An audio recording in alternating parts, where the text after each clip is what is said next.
Time for Game Talk. It is time for Game Talk, and the man of tomorrow is on the case, and wow, has it been a hell of a month. I actually wanted to record this episode earlier in March of 2019, but then I remembered, holy shit, GDC is coming. Of course, the Games Developer Conference held in San Francisco, and wow, like there hasn't been, thinking of like E3, thinking of GDC, thinking of, I don't know, take your pick of the gaming event in the past, maybe even the past decade, certainly the past few years. And I don't think since like when I don't know if anyone else remembers this, when the original, not the Xbox One, the original Xbox, not the 360, the original Xbox that everybody seems to forget about. When the original Xbox was announced way back, was that 2001, 2000, something like that? Remember The Rock was there with Bill Gates and everything. It was crazy. I don't think there's been as big an announcement in gaming since then, since that moment, because that was the moment. Of course, Sega had pretty much, given up at that point. And yeah, I mean, they were dropping out. And so everybody thought, well, shit, we're only left with, as far as consoles go, we're really only left with two companies. We're left with Nintendo and we're left with Sony, with PlayStation. And then Microsoft comes in with their Xbox brand, and that really shook things up. And in fact, they took complete advantage at the time of, a lot of like titles that were huge on the Dreamcast, Sega's last console. And then we're like, bringing in the sequels onto the Xbox, right? Shenmue 2 and, and so forth.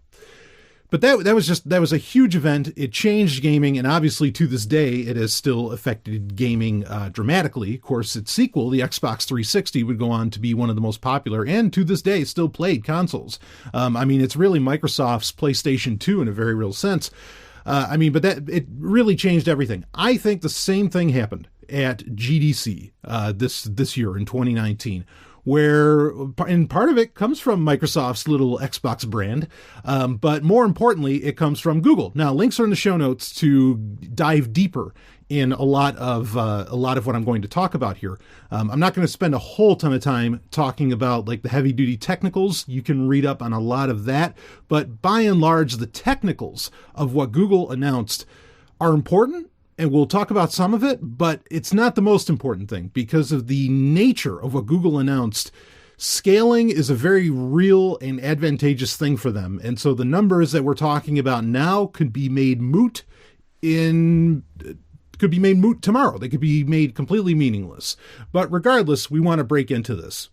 And this is going to be another episode of Game Talk. No game review this month. We're going to be talking about GDC and what that means for gaming in general, because it's bringing to fore and to reality what we have talked about many times in the past on Game Talk, as well as on various Zomi 1 Underground content, live Q&As and things like that, where this has come up, which is really the split in the gaming community.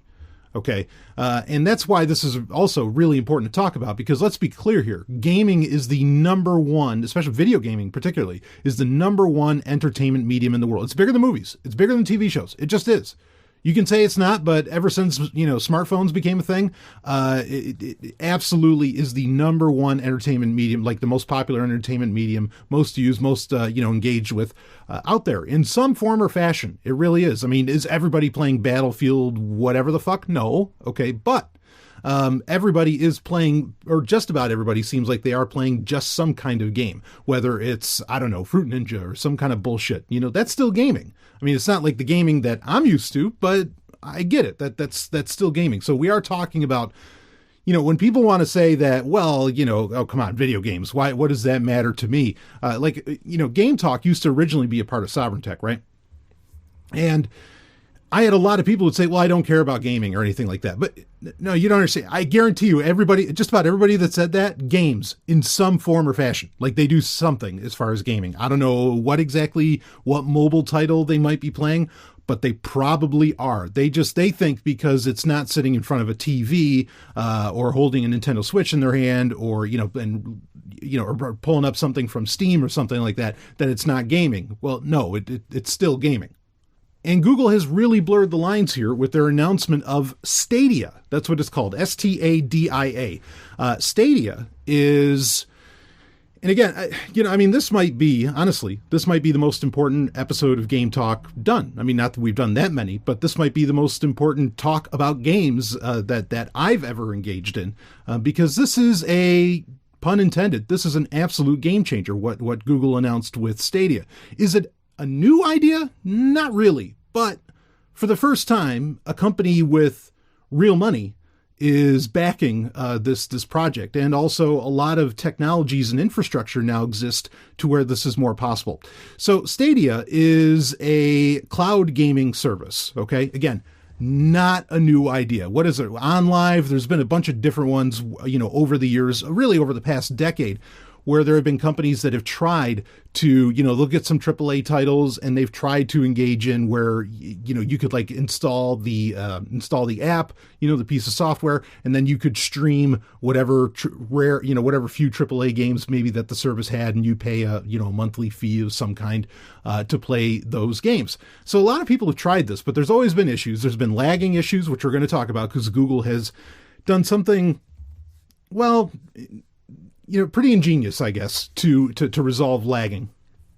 But, there's a lot here that they have fixed in comparison to that. I mean, one thing is that internet speeds have, or at least the availability of internet speeds, has increased significantly. There are challenges that come with that, but we'll talk about that. But basically, this is something that is, I feel like, and not that I like it, I am not like into the whole concept, the entire abstract concept of cloud gaming.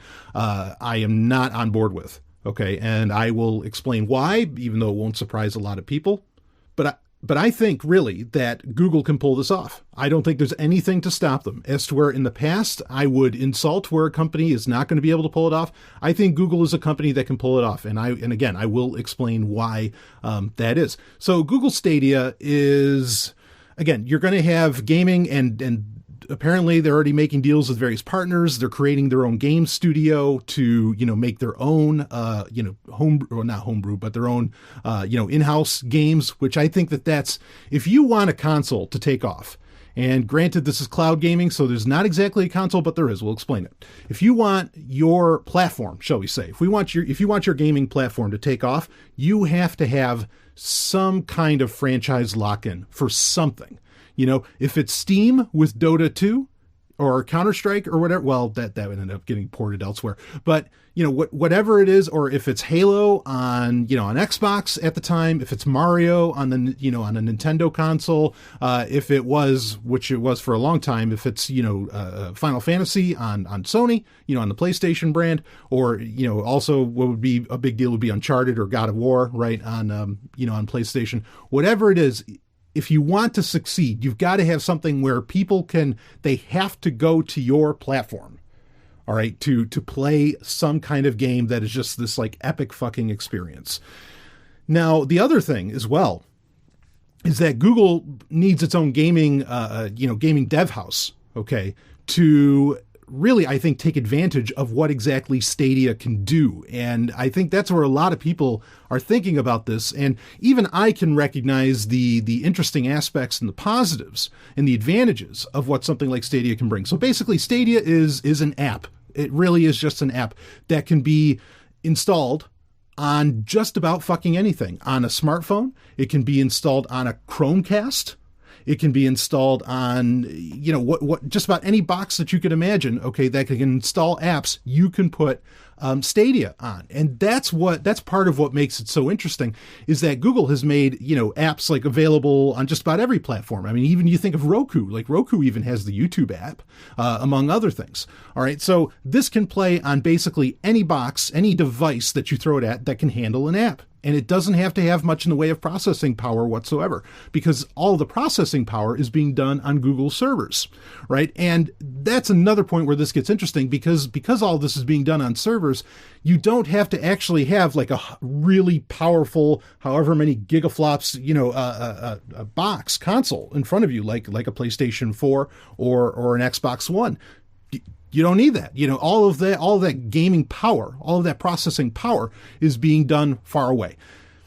Instantaneously, yes, people are going to bring up, well, what the fuck, I don't have gigabit internet. How the hell is that going to end up working for me? Well, some of the claims that were made at GDC by Google was that, well, we figured out, we have various codecs and everything that we figured out how to, you don't need, even for, what did they say? I think it was like, even for 4K content, you barely even need 30 megabits per second. I mean, that's fairly commonplace.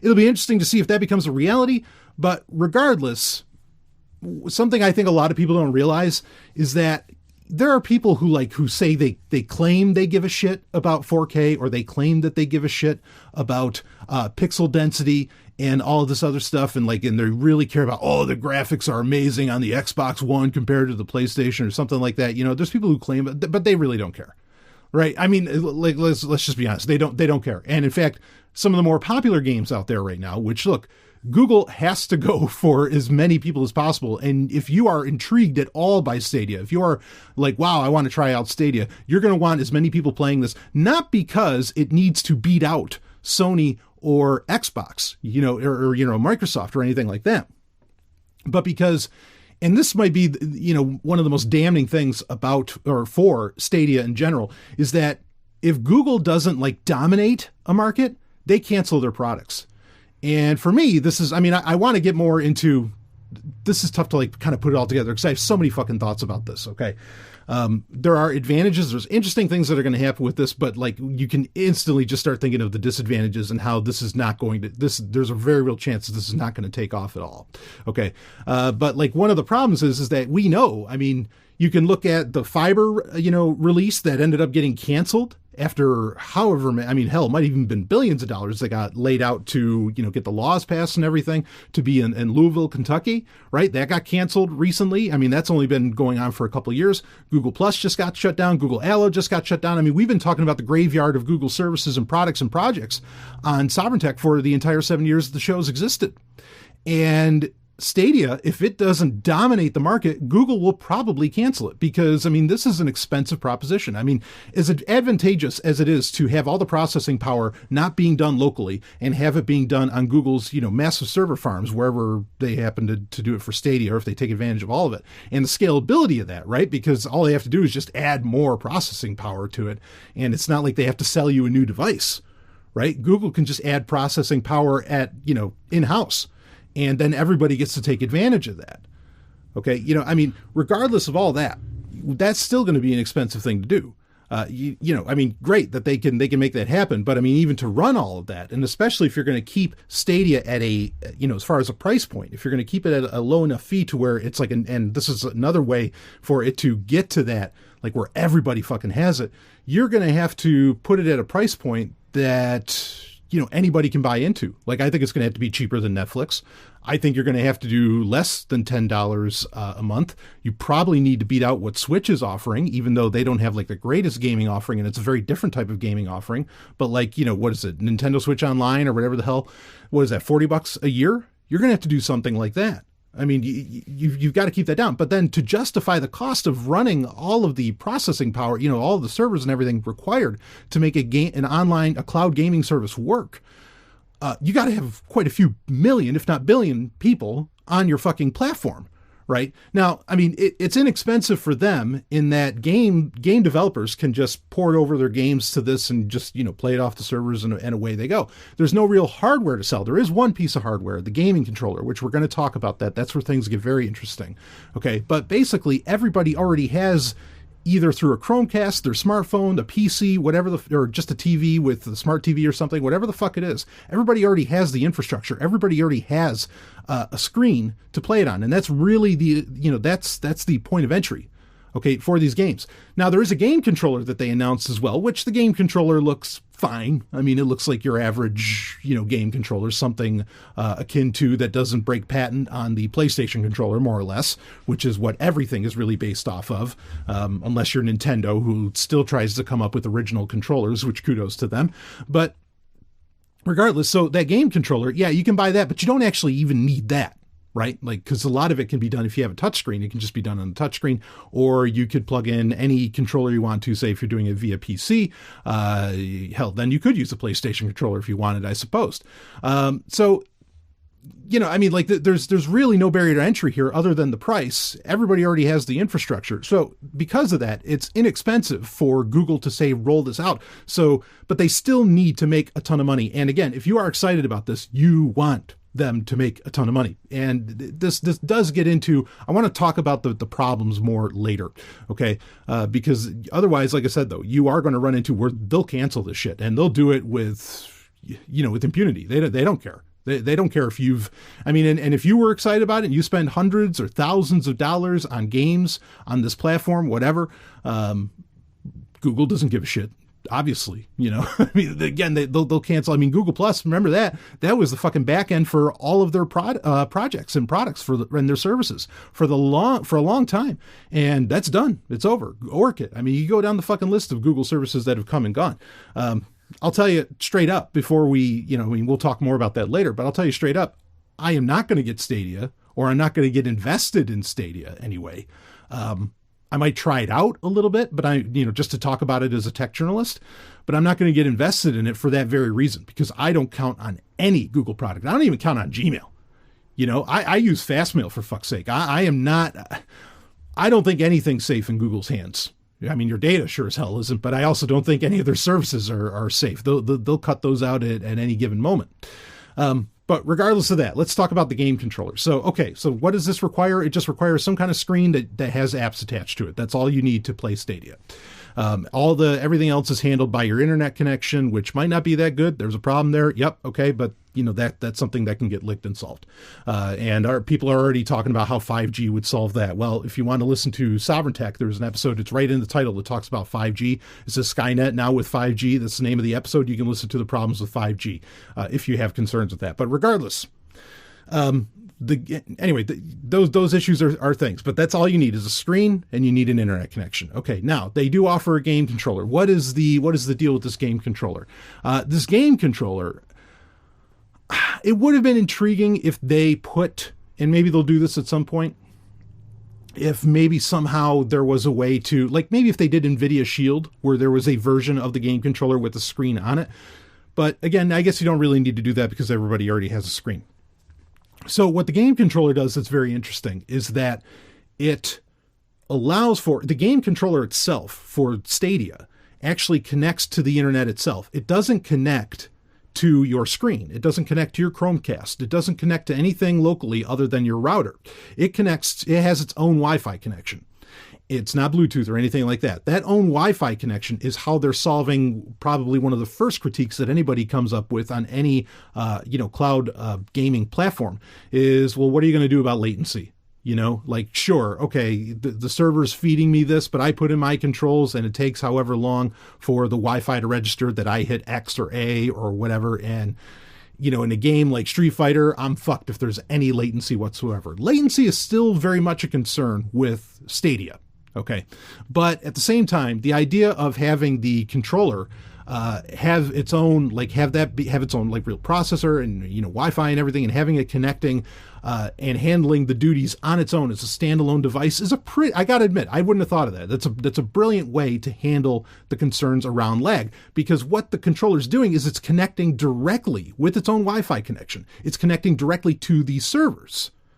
Okay, so whatever, the speed at which the servers at Google are feeding you a game on Stadia, the controller is connecting directly to that instead of to something locally where, latency would become more of a concern. That doesn't mean they've completely solved latency yet, but this is a pretty ingenious idea of how to make that happen, or, of how to try and mitigate that and make that work.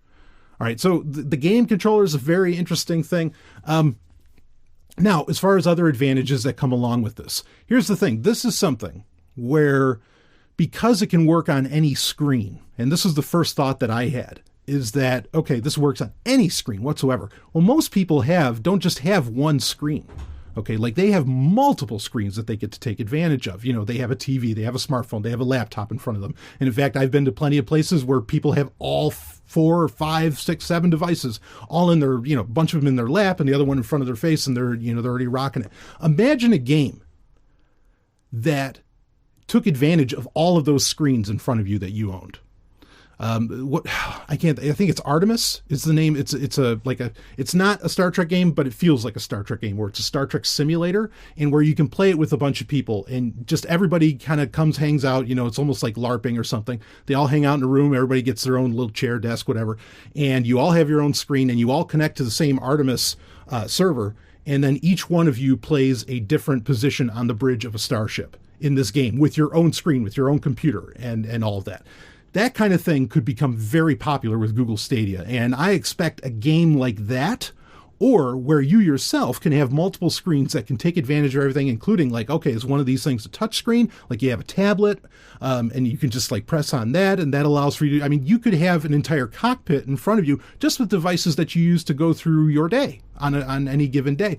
And when games start taking advantage of that, this is more of where, like I said, with Google having its own game dev house now, and making games in-house, they're the ones that know. They're the ones that have been thinking about this because they've known about Stadia for a while. So they've been thinking about this for a while, and they can already be developing, if they're not already, they might even have something 90% done, that could take advantage of these multiple screens that everybody has, right? The other thing that this takes advantage of, there's a couple other advantageous areas, but the idea of something that takes advantage of multiple screens like that, and the fact that those screens don't all have to have consoles connected to them or anything like that. That gets very interesting. And I'm sure there's myriad things that I'm not even thinking of that cloud gaming would would bring up new ideas, new innovative ways to play various games. So I expect those to come out, and those are going to be very interesting, and those are going to be very attractive to people. No doubt about that. I've played Artemis, and it was, that was so much fun to do that. Tons and tons of fun. You can still play Artemis, and I recommend that you do, because you'll realize where, oh shit, if we could only all play games like this, it would be so cool. And of course, VR is kind of lending in that direction as well. And there's a conversation to have around how this relates to VR as well. But we'll save that for now. Now, the other place where Stadia could really take off, and maybe, again, with the issue that you're going to need 1 billion people at least playing on this, where it does also get very interesting, is that, but there's a catch here. But this can be played on Chromebooks by design. It's meant to work with Chromebooks, and thus every Chromebook, even though they're incredibly inexpensive computers by comparison, and just inexpensive computers overall. They're cheaper than smartphones, a lot of them, and all this, for them to be able to play. And yes, all of this is a sequel to Project Stream. We knew that Chromebooks could do gaming in this sense for over a year now anyway, when Google announced Project Stream last year. And, now they've brought what is its full implementation, that being Stadia.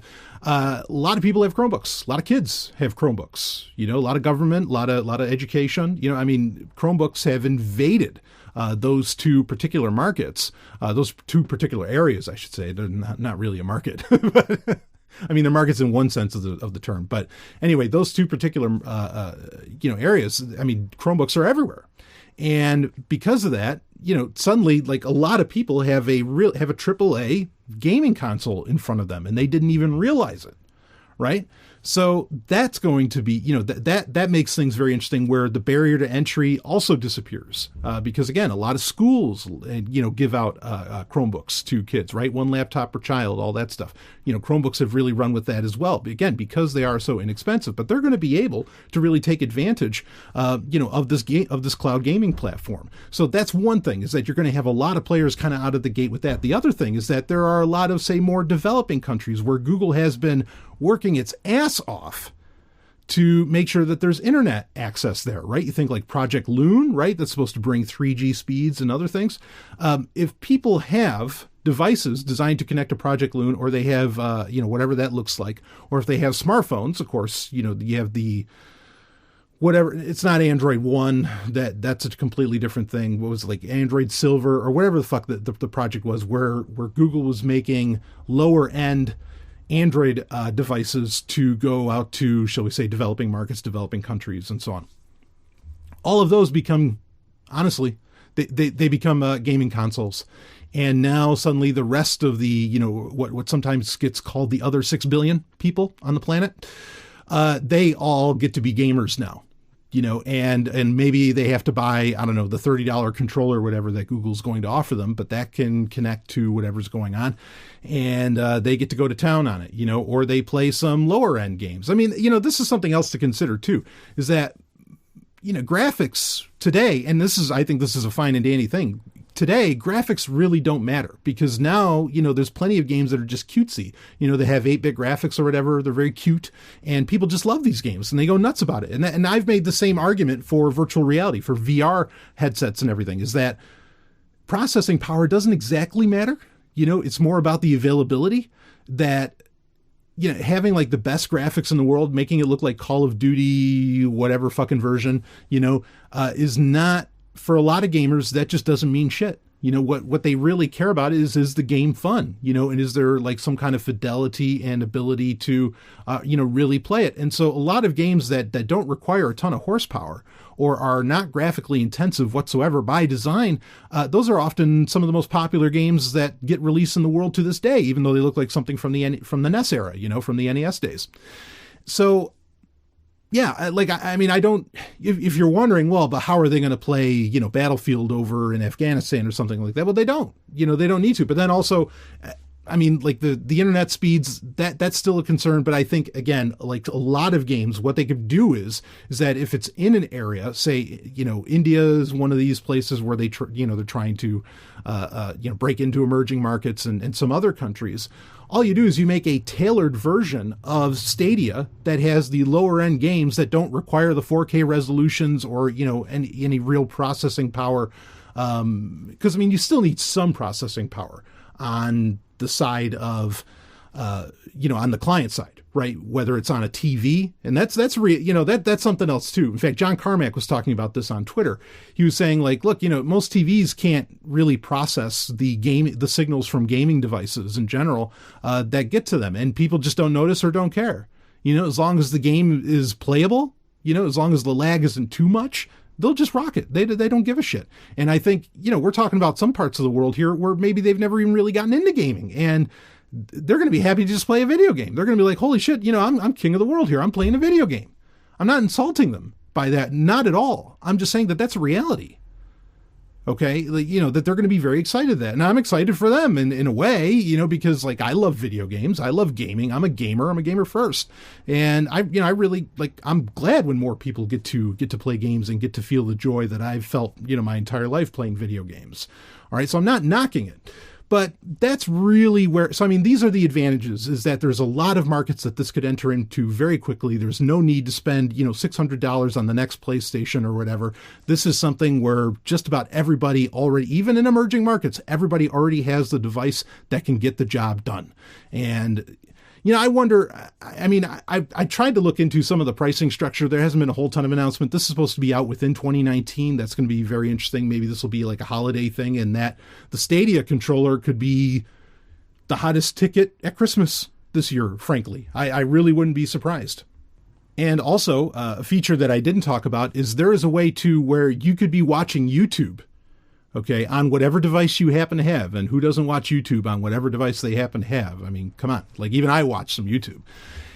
And you could be watching, which, the number one content, or the top content, the most content on YouTube is somehow based around video games, is based around gaming, be it watching a guy game or play or whatever. Hell, Twitch made an entire industry out of that. But YouTube itself isn't doing too shabby on there either. Again, it is the number one type of content on YouTube. Google has brilliantly made it so that if you are watching somebody playing a game, you could actually basically click a button. We'll just put it that way, whatever that takes shape as. You could click a button and boom, you can start playing that game yourself, at least for a few minutes. And then maybe it asks you to buy it, or however the pricing structure ends up working really on Stadia. It's going to be interesting. I think there's going to be some changes in that, regardless of what they announced early on. There's going to be some changes in how that all works, but you could end up and you could start rocking a game and playing it. That's going to be a thing. I think a brilliant move actually on Google's part would be to not charge a dime. Like I would do the per game cost, and don't charge anything for the streaming service, and have free titles on there for people to get started. They already do this with their Google Play Games app, which will probably morph into Stadia. Just a guess on the Stallion's part, on the Man of Tomorrow's part here. But I mean, like, I think that's a no-brainer way to get people on board with it, is already have some free games and make them fucking great free games at that. Not just like on Google Play Games where it's like Snake or Checkers or something like that. Like, make it something really big that just logging onto, you get to rock and roll. Like Nintendo has done the same thing. Granted that they, for their online service, they do still charge that $40 a year. But there are amazing, quote unquote, free games on there, right? So I think that would be a smart move on Google's part. But I mean, we don't know a whole ton about pricing right now as far as how that's going to go. Either way, it's going to be accessible. And they straight up said on stage, that they are dead serious about making this game, making gaming accessible to everybody with this. And, I think they've got the right moves, to make that a thing. At GDC, I want to talk about the problems around this, but I do want to also just make it kind of an honorable mention that at GDC, Microsoft came out basically with the same concept, but they're calling it xCloud, like Xbox, but xCloud, but it's their cloud gaming service. And they are looking hardcore at it being done on Android, and Android specifically. So it's not as available everywhere like Stadia is, but then I think they are looking for maybe working with a harder core audience. I mean, I don't know. We'll see how this ends up shaking up. Really, the gaming industry, how much it's going to shake that up, but and how this is all actually going to shake out as well. This is the split. I want to talk about the problems, but this is the split that I've talked about for almost over a year now, really, ever since the retro consoles came out, because those were wildly popular with a segment of the population. That's why they sold out. Okay. Nintendo, artificial scarcity, blah, blah, blah. Yeah, I know. Okay. But those things sold out and people were really excited about that. You look at Retro Games Limited, right? Who came out with the C64 Mini, the Commodore 64 Mini. They're coming out with the full-size one this year. They are able to do that because there was so much excitement around the C64 Mini. Granted, there's a lot of reasons to be excited about a Commodore 64 that go beyond just gaming. But regardless of that, the gaming world has not just separated into, what's your favorite type of game? Do you like, like first-person shooters? Do you like RTSs? Do you like RPGs? Do you like, JRPGs better? What's your genre or something? It's not even genre. Now it's more about even like a culture of gaming. And this is where the split was. I said eventually all of these companies, because Sony's already doing kind of what Stadia is doing, but they haven't come up with such clever solutions, I think. And also they're not offering, I don't know if they can get everybody on board with them the way that Google will probably be able to get everybody on board with them, regardless, as far as developers and other game companies and game houses and all of this. Regardless of that, Microsoft's doing it. Sony's already, with xCloud, Sony's already doing it. Now, Google is entering in many ways as like they are the modern day Xbox moment, right? With Bill Gates and The Rock on stage. This was them doing that. That's why I say this is the biggest moment since then, because here's the company that actually really has the quote unquote balls, not only balls as in raw power, balls as in the guts, balls as in the temerity, okay, to try and pull this off. Here's the company that can really make cloud gaming a thing. Microsoft could do it too, and I really do think that they could pull it off. But Google's a company where they have, they are so knee deep in so many different demographics, markets, and industries that this could, this can just go anywhere. Anytime Google releases anything, everybody could jump on it. The problem, but again, this leads to the very real concern that if the people don't, though, then Google fucking drops everything. But the reason that they know, and I'm not necessarily knocking Google. I am knocking them for canceling services. And there's a much larger conversation to have around that, where, you don't really seem to own anything. And this is definitely a case where, and this is a real concern, where if this shuts down and you put hundreds of thousands of dollars onto it, all of that is gone. There is no preserving these games that you're going to play on Stadia. There's no preserving. It's not going to happen. And there's a conversation to have around emulators and gaming as art, and that it should be preserved for posterity and all this. My number one problem personally, with, two things. I have two major problems with cloud gaming in general. Okay. One is that you don't actually get to play the game forever. There's people still playing Atari games off of a fucking Atari cartridge. And I know those don't last forever either, but you get my point. That's phenomenal. And I think when you put down like hard-earned money, and a lot of it, $50, whatever, hell, if you put down $15, you should be able to play that game, in perpetuity. Okay, that's one of my biggest problems with the idea of cloud gaming. I mean, then this isn't just cloud gaming. This also has to do with digital platforms in general. I mean, like that's a very real problem overall with Steam, with, you name it. I mean, that's why a lot of people like to buy games off of GOG.com, right? Because when they buy the game, they know even if GOG tanks, 99% of what you buy on GOG, you're going to be able to, you could download the files and you can hold on to those files and you can install it and you can play it as long as the operating system is compatible with it. And again, that gets into an even bigger conversation, right? Because again, you are paying for access to these, be it Microsoft's xCloud, be it, Nintendo Switch Online, be it PlayStation's offering, be it, Google Stadia. You're paying for access. You're not actually paying for, you're not actually getting the game itself. But this is not new to the software world, and games are software. This is not new, video games are anyway. This is not new, right? Because, well, unless the video game is like something that played in a VCR, right?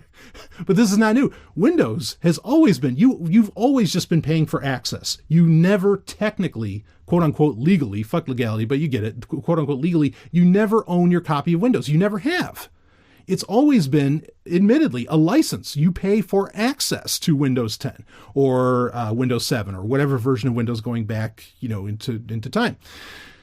And that's what's going on here. But most people don't realize that that's how that works, that that's basically what they're doing, and they don't really own it, or at least a lot of people don't realize it. And so there's a big conversation to be had around that and the importance of open source software, the importance of Linux, the importance of how do you end of life certain services. And Google in general does a terrible job of end of lifing apps, products and services, which, should terrify you. That's the biggest, that's the easiest thing the easiest, arrow of fire to lob at Google Stadia is that, well, how long is this going to last? Because as soon as Google doesn't make money off of it, they're going to can it. And the point I was going to make with that is that because Google has analytics on, be it just from whatever service or app of theirs you happen to install, even if it's just Google Maps or something, they know that, because of the infrastructure that exists out there with smartphones and every other connected device, and particularly and it's really only a matter of connected devices, internet connected devices, they know exactly how many people are playing, what they're playing, how long they're playing, and all this. And if they look and they forecast and they say, this is going to cost us $5 billion to run for the next 5 years, but we're only, statistically, we're only generating $1.5 billion. Okay, off of how people are historically playing off of this, because they collect all of that data, they're going to cancel it. Now, is it right of them to cancel it if they're going to, lose out on $3.5 billion? Sure. Like who is forced, really? Who is forced to stay in business? To support something. I mean, like if somebody told me, well, like say Sovereign Tech wasn't profitable anymore or something. Okay, well, I'm going to stop doing Sovereign Tech. And then people are like, well, no, you have to keep doing Sovereign Tech because blah, blah, blah, blah, blah. Wait, what? No, that's my call, to make. So in that sense, like I get it. Google has the right to shut down a service. All right. And my annoyance often comes with, as far as how they shut down services, is that they are telling fucking everybody, get on board with this. We're here for you. This is the greatest thing since, I don't know. This is the greatest thing since, I don't want to say sliced bread because I'm not going to say it's a great thing, but this is the greatest thing since anything. This is the greatest thing since the universe. And you need to be using this and you need to be on that. And, the way that they hit so hard and they kind of force you through their other services to force you to use a certain product or to get on board with a certain product. That's where I get really, really pissed off, frankly, at what Google does and at their business models and so on. And because they don't end of life things, and I get why they don't end of life everything and just like open source and let it out there, kind of like they did with Google SkyMap, right? Where they did that right. They just open sourced the whole damn thing and they gave it away, and somebody picked up the developing of it and they ran with it. That's the way to do it. Now, I understand that they have certain patented technologies that they can't end of life every little service that they've created, because then if they end of life it by open sourcing it so that other people can jump on it, and run with it, they released a lot of trade secrets. I'm not saying I agree that they have trade secrets or that I agree with them for having them, but I am saying that I get it. I do understand the thought process that's going on there and why they do these sorts of things. But that, again, that's a much larger conversation to be had around that, and that most people just don't think about. I'm from a gaming generation, admittedly, that is very used to the idea that when I buy a console, when I buy a game, I'm going to have it forever. If I take care of it, I will have it for as long as it keeps mechanically functioning, I will have it. And even when it stops mechanically functioning, I can repair it, right? Things like this. I understand that is not the world that we live in anymore. That is not how things work. And in fact, if anybody out there, I'll say this, if anybody out there is thinking to themselves, well, I'm glad I have my Xbox One S, or I'm glad I have my PlayStation 4 and I buy physical discs and all that. What's the first thing that happens when you pop that physical disc into your Xbox One or into your PS4? It downloads like a 4 gig fucking file so that you can play the game before you can even play the game. The Xbox One, the PlayStation 4, whatever, they're as internet connected as any cloud gaming service. So it doesn't, to argue that somehow the Xbox One or the PS4 is somehow superior to Stadia because of that is horseshit. That is a horseshit argument. There are genuine problems with Stadia, and we've laid some of them out. I mean, there's more abstract ones too. What about the modding community? If you don't have access to the actual code of the game, you don't get to make mods of games. And people don't realize, modding games, that's how you have your Dota 2s. That's how you have your Counter-Strikes, right? Because Dota 2 was originally Warcraft 3. Counter-Strike, the game that launched esports, the multi-billion-dollar business that is esports, okay? That got launched because of a mod of Half-Life, right? Counter-Strike. That is literally what made esports finally, hit the mainstream and make money. All of these beautiful things that come out of the modding community, you're not going to get anymore with this. And I don't know if that's going to appeal to the modern gamer or not, because maybe a lot of them just don't even fucking know that the game that Dota 2 is actually Warcraft 3, or that, Counter-Strike is actually Half-Life or whatever. Maybe they have no concept of that. I don't know. Because I don't talk to those kinds of people, because I don't really play online games so much. I mean, I've had my day with it, where I used to play in Mortal Kombat tournaments, like more MKX and so on, modern, ones.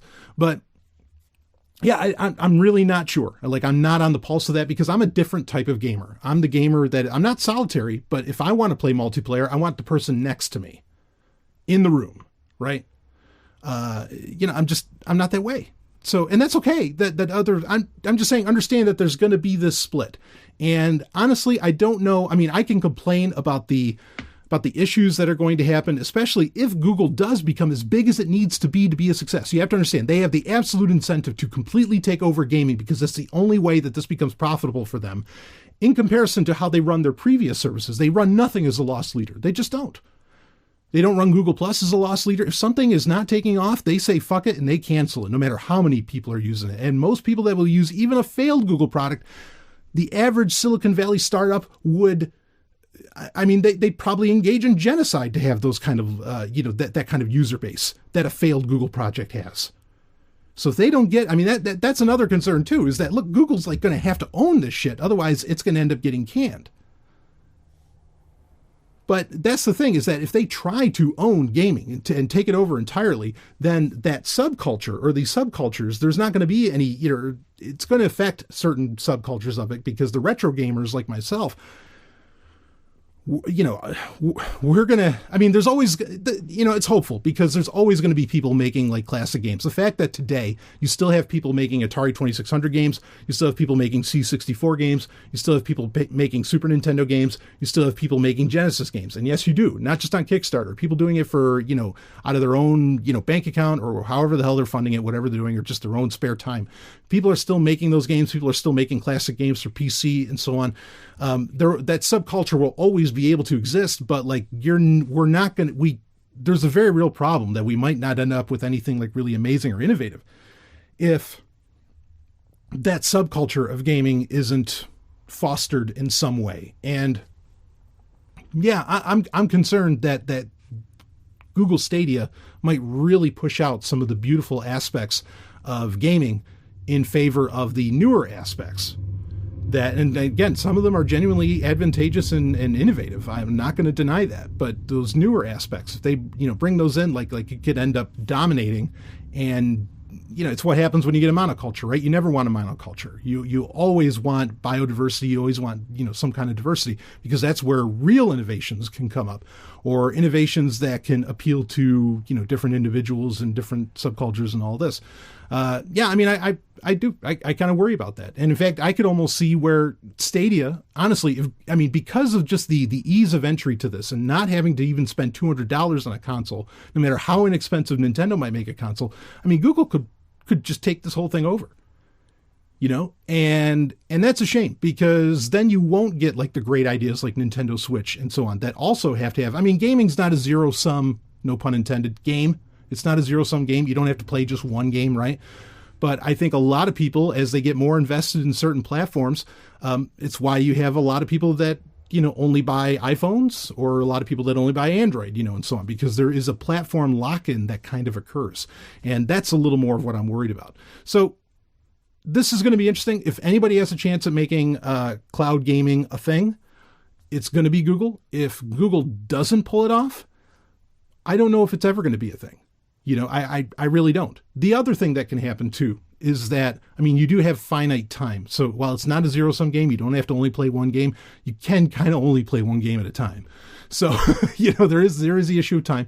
VR could be very interesting in this space, where VR becomes a very unique type of screen. Stadia could take advantage of that in the future, but Google Daydream's pretty much dead. When's the last time you talked to somebody who's like, yeah, I was on Daydream, man, and it's so fucking good. That VR is awesome. If you've talked to people who talk that way, you let me know. It's where I think there are genuinely people who would talk that way about Oculus, or who were on Steam, with their Vive or something like that. In fact, there's a new Oculus announced that's pretty pointless, because I think the Oculus Quest is really the ultimate direction that company has always wanted to go and kind of needs to go. But the Oculus Quest, while that could still take advantage of a cloud gaming service, right? Because then you don't have to install the apps on the headset itself. That is where things can get particularly interesting and could kind of be a competitor, is that if VR gaming becomes a much bigger deal and becomes the screen du jour, VR becomes, or the experience du jour within gaming, that could possibly stop Stadia. But I think the Oculus Quest is pretty much the main competition for whoever is leading the way in the gaming industry. And Stadia might end up leading the way. They might even, I'm serious. I hate to say it. I don't like to think of Nintendo ever losing, because I love that company, but despite their IP bullshit, but they could push them right out. And that could be, and you got to understand, Nintendo, to run and operate and make the AAA games that we know today, they have to make a shit ton of money. Like they can't become a cottage industry. As to where Retro Games Limited, they can come out with a C64 Mini and they can have a nice little cottage gaming community, which will always be there and I'll gladly be a part of. Okay. But for it to be viable for Nintendo, for these AAA games, they have to make billions and billions of dollars.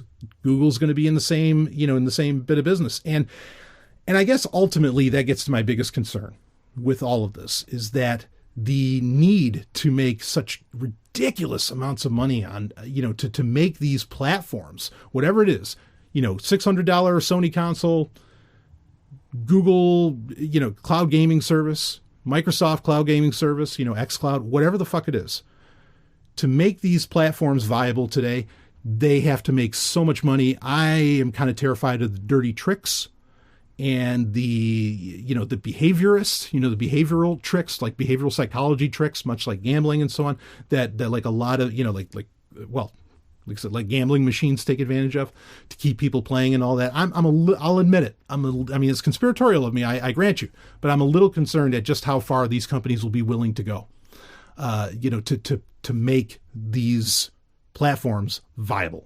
Hopefully if it's not viable for Google, hopefully they will just cancel it. Of course, granted, then, you just lost out on whatever the fuck you put into Stadia and there's no saving it. There's no saving it. You understand? You don't have the game. The game is on their servers, not yours. It's not client side. It's not on your machine. That's the problem, right? Or for me, that's a problem. So yeah, this is going to be amazing to see. This is the turning point. This is the breaking point.